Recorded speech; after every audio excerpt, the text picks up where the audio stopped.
स्वामी जी महाराज की वाणी है, उनके श्री मुख से निकले हुए वचन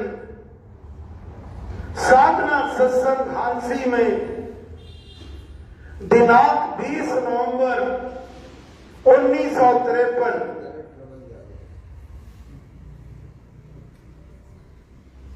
श्री स्वामी जी महाराज की वाणी श्री राम पर अचल एवं अटल निश्चय बनाओ।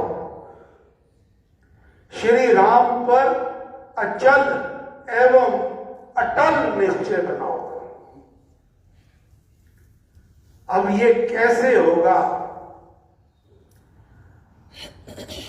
गुरु महाराज की वाणी का उनका सहारा लेकर महाराज ने ये पूरा प्रवचन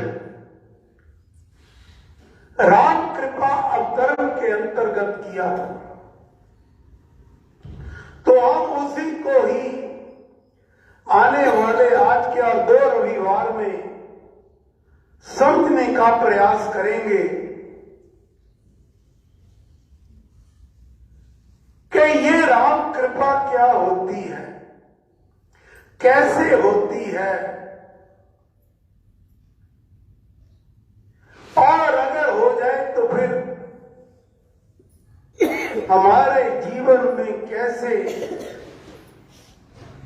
तब्दीलियां आती हैं, हमारा ये जीवन ही बदल जाता है।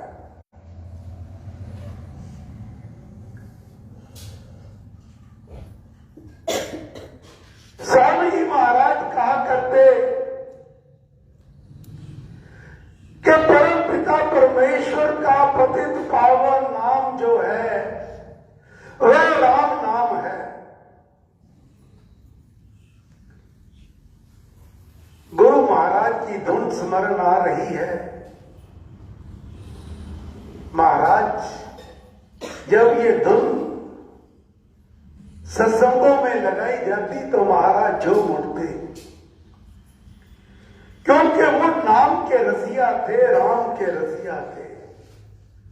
धुन है, सानू मिल गया नाम प्यारा, होया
स्वामी जी महाराज कहते, जब मुझे ये नाम मिल गया, प्यारा नाम मिल गया जो मेरे परमेश्वर का है, परम पुरुष श्री राम का है, तो फिर इसके अलावा और क्या चाहिए मुझे?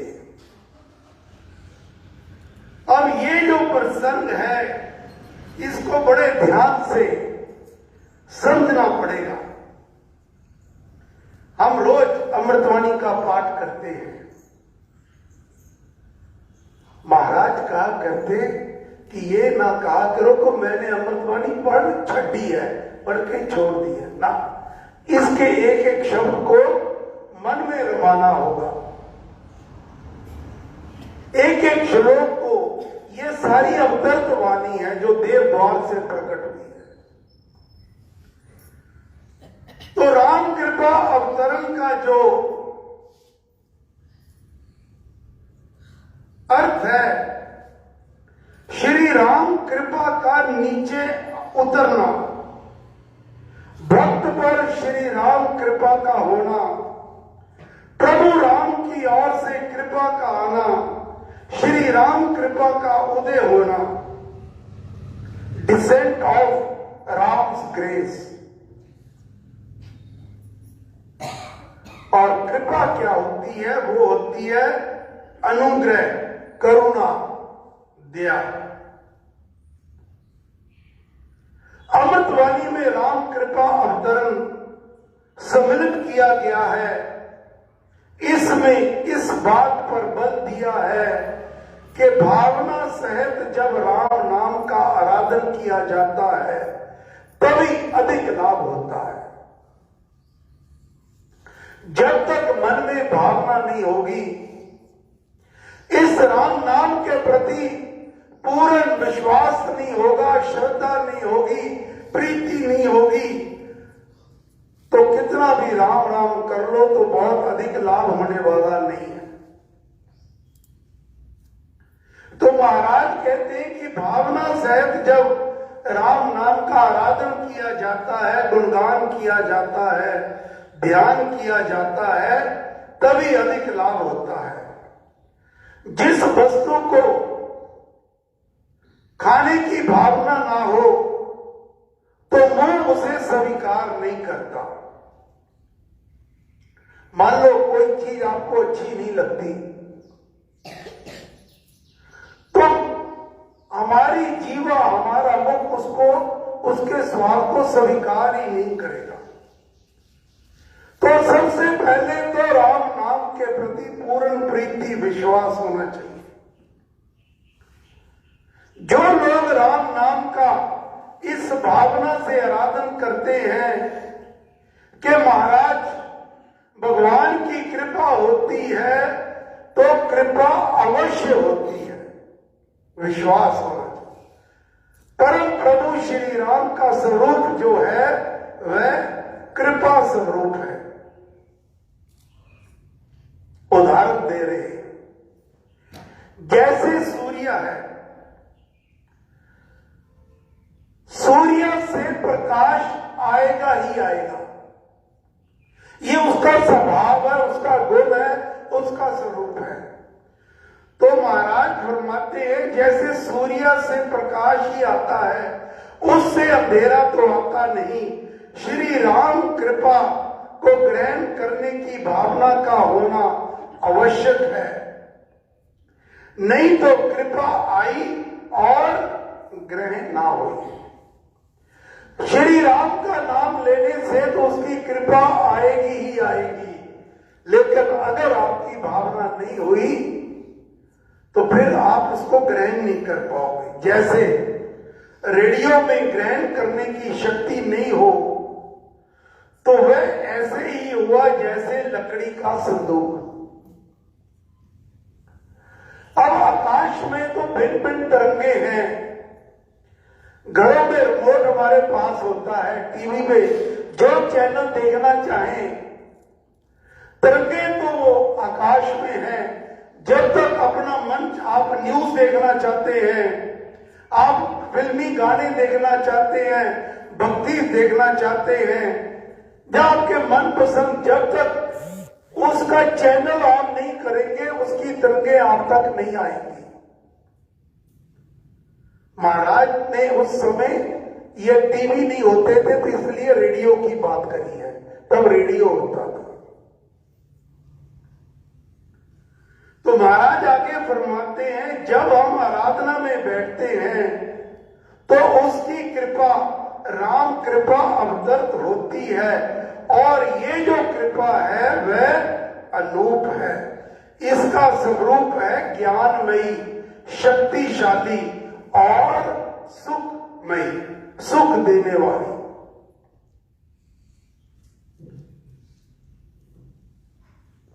राम कृपा प्रसंग का पहला ही श्लोक अमृतवाणी में रोजाना पाठ करते हैं।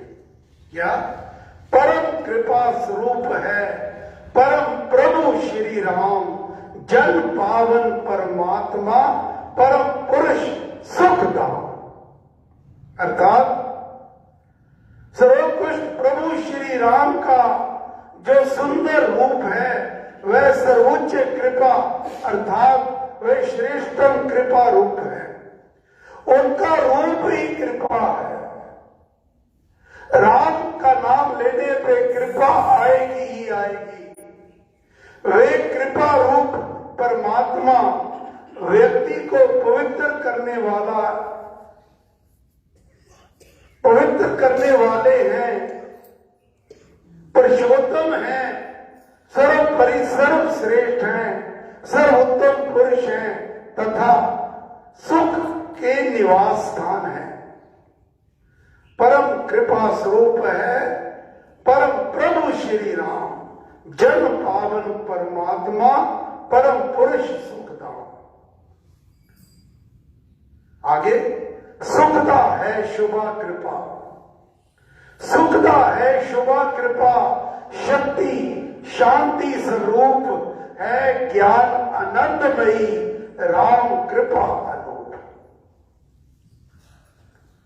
स्वामी जी महाराज फरमाते हैं प्रभु राम का जो रूप है स्वरूप है वो है परम कृपा, सुप्रीम ग्रेस, किंतु उसका स्वरूप जो है, अब ये शब्द कई बार हम गलत उच्चारण करते हैं। जैसे ही गलत उच्चारण करा उसका मतलब बदल जाया करता है। पहले शब्द है स्वरूप, तो महाराज फरमाते हैं कि उसका जो स्वरूप है, उसका जो रूप है वह है परम कृपा। और आगे शब्द है स्वरूप। स्वरूप होता है उसका आंतरिक स्वभाव क्या है। आंतरिक स्वभाव जो है वह राम का कृपा का वह सुख देने वाला, सुखदा है शुभा कृपा, वह सुख देने वाला है, मंगल करने वाला है, हर्ष हित अच्छाई सौभाग्य प्रताप करने वाला है।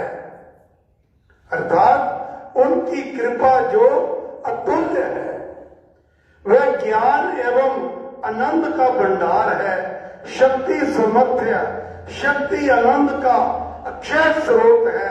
राम कृपा सुख देने वाली है, सबका मंगल करने वाली है, शक्ति व शांति उसके निज रूप हैं, वह आनंद और ज्ञान से परिपूर्ण है, अतः अनुपम है।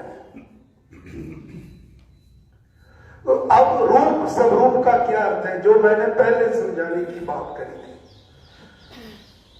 आभूषण का, अब किसी ने गहना पहना हुआ है, आभूषण का रूप है हार। किसी ने हार पहना, मुंदरी पहनी, कंगन पहने, कुंडल पहने, अंगूठी पहनी, आभूषण का रूप है हार और स्वरूप है उसका स्वर्ण। मिश्री चाहे चपटी है, कूजा है, दानेदार है, ये मिश्री का दिखाई देने वाला रूप है, लेकिन उसका स्वरूप क्या है? मिश्री, उसकी मिठास उसका स्वरूप है। हर प्रकार की मिश्री किसी भी रूप में हो, दानों में हो, कूजे में हो, किसी भी रूप में हो, उसका जो स्वरूप है वह मिठास है। तो आज की अपनी वाणी को यही विश्राम करूंगा। महाराज के वचन को याद रखिएगा।